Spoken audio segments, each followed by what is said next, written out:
নমস্কার বন্ধুরা, আশুষ গল্পে সবাইকে ওয়েলকাম। আশা করি সবাই খুব ভালো আছে। আমরা মোটামুটি আছি, ভালো নেই, কারণ কিছুদিন থেকে আমি ভিডিও কিছু করছি না। যেটুকুনি করতাম সেটাও বন্ধ করে দিয়েছি। কেন, আমার জেঠুর ছেলে, মানে আমরা একই বয়সে দুজনা, তো এবারে ও খুব অসুস্থ। আর ওর এবারে লিভারটাও ড্যামেজ হয়ে গেছে। আর ওরও একটা ছোট্ট আমার মেয়ের মতো বাচ্চা আছে। আর আমাদের তো যেহেতু একই ঘরে আমরা সবাই একসঙ্গে থাকি ওইখানে বাড়িতে, তো সেই জন্য সবারই আমাদের মন মেজাজটা খুবই খারাপ। ওই নিয়ে আমরা এখন খুব টেনশনে রয়েছি।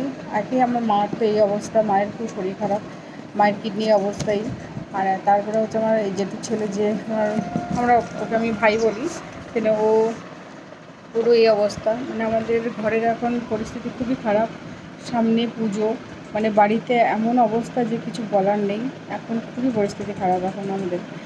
আর এখন আমাদের যেখানে আমি ছিলাম সেখানে এখনও আছি, আমাদের এখনও ট্রান্সফার হয়নি।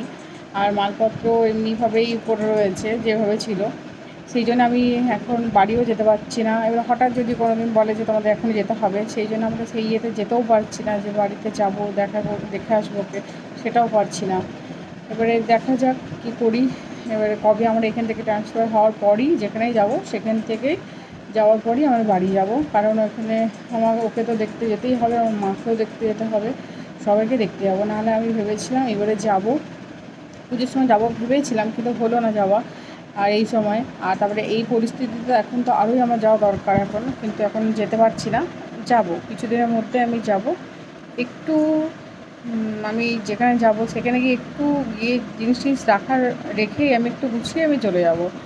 কেন, আর এগুলো খুবই খারাপ লাগছে, যেহেতু ওর একটা ছোটো মেয়ে, আর এত কম বয়সে। তারপরে ও যদি কোনো নেশা কিছু করে, তাও না মানতা, ও একদম খুবই ভালো ছেলে, না এক ফোঁটা কোনো নেশা, এক ফোঁটাও একটু জোয়ান খেয়েও দেখে না, এতই ভালো ছেলে। তো এবার কিছু করার নেই, এখন এইভাবেই চলছে। হায়দ্রাবাদে ছিল, 1 মাস মতো হায়দ্রাবাদে ছিল। তো তখন এখানে ডাক্তার বলেছে এখন লিভার ট্রান্সফার করতে হবে। তো এই মুহূর্তে তো হচ্ছে না, একটা পয়সারও ব্যাপার রয়েছে, প্রচুর টাকার ব্যাপার।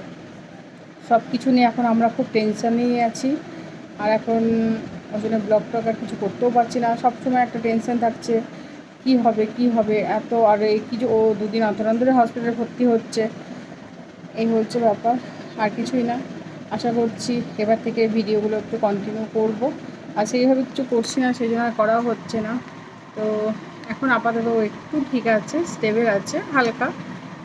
দেখা যাক, আশা করি, ঠাকুরের কাছে প্রার্থনা করি যাতে ও ভালো হয়ে যাক। আপনারা আশীর্বাদ করুন যাতে ও খুব ভালো হয়ে যাক।